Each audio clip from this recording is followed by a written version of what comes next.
Story and Smoke Time. Story and Smoke Time. Story and Smoke Time.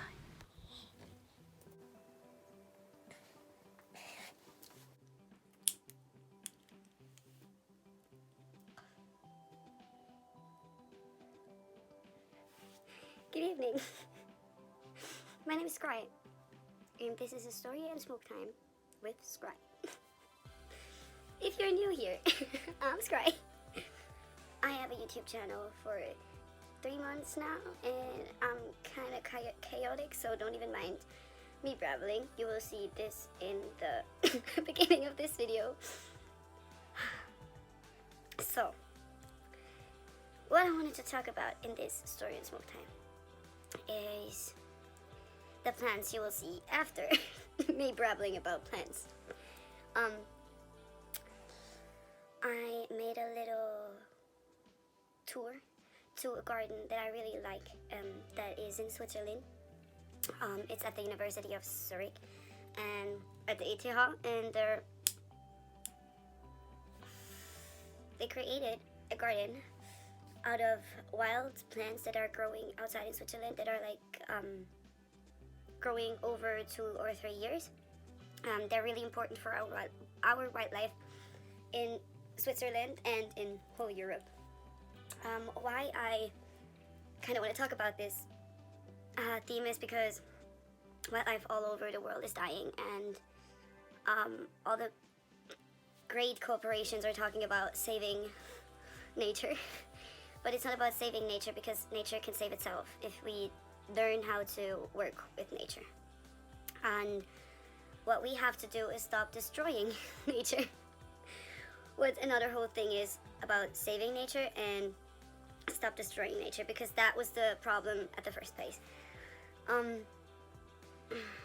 It's really hard to explain all of the stuff, what plants are made of and nature itself, because I think there's a lot more spiritual about it than we even think of in normal gardener and nature kind of stuff. That's why I do, or I try to inform myself more about Demeter and permaculture. I don't know how, permaculture I think it's called in English. I'm gonna look it up afterwards. So, back to the beginning of the plants. These are really important plants for like wild bees. We don't have only honeybees, if you know what I mean. The honeybees are like the big ones, but there are like a lot of super cute other bees. And we try to save them with these plants, like not save them, but give them some food, give them opportunity to land and live there.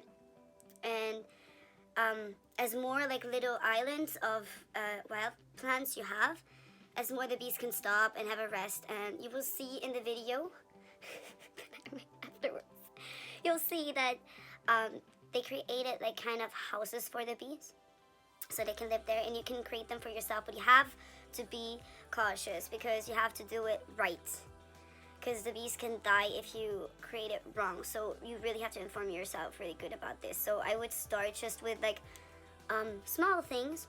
What you can use to attract like wild bees without the plants is like snail houses. You can use snail houses. You can like collect them and put them in your garden, because bees will live there.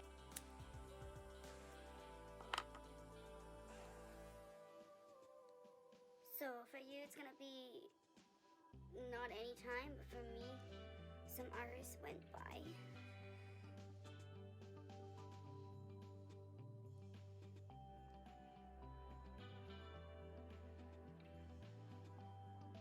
But I really wanted to finish this video today, so chaotic.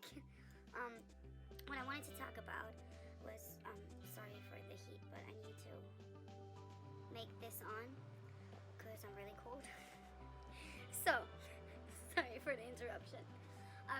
The bees like actually live in the snail houses, and also you can use sticks, just like cranberry, like like blackberry sticks. It's just like normal plant waste, and you can like bind it together so the bees can live in there. Also, there are some plants included in my video, and I'm gonna like describe some of them right now, just like a little. Most of them are good for each other, so they work like as a symbiosis together. Also, they don't like really drain the ground because they all need different stuff, and they like push out different stuff in the ground. So yeah, that's the symbiosis of them together. And also they attract different types of bees. And you can look it up in the internet. I don't want to like go babbling too long about some plants because I don't know the names in English. But there are some healing plants like Schafgarbe, Färberkamille, and some salvia sorts. And like if you know salvia, you know all of the sorts are like really powerful healing plants. And the one with the really fluffy texture is a salvia sort too. So you can look up like all kinds of salvia plants are really good for wildlife and bees.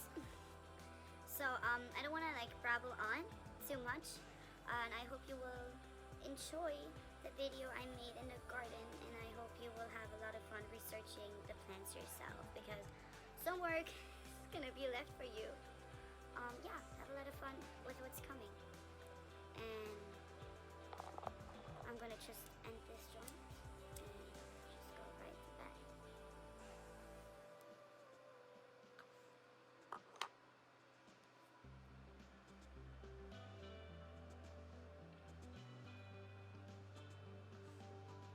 If you want to have more content,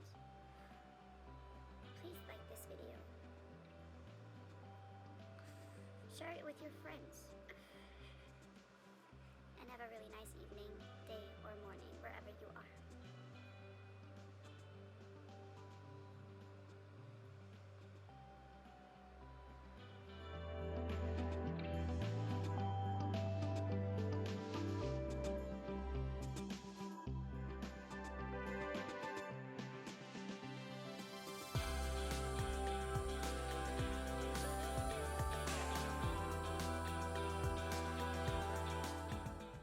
This is just a little film about how you can create your own little garden so you attract enough insects and wildlife, because our wildlife is dying, and I think it's really important to have something like this, just if it's just 1 by 1 meter in your garden or in your space.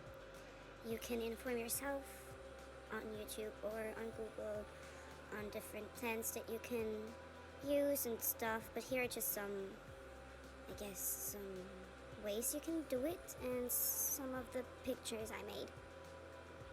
Hope you have a lot of fun with this video.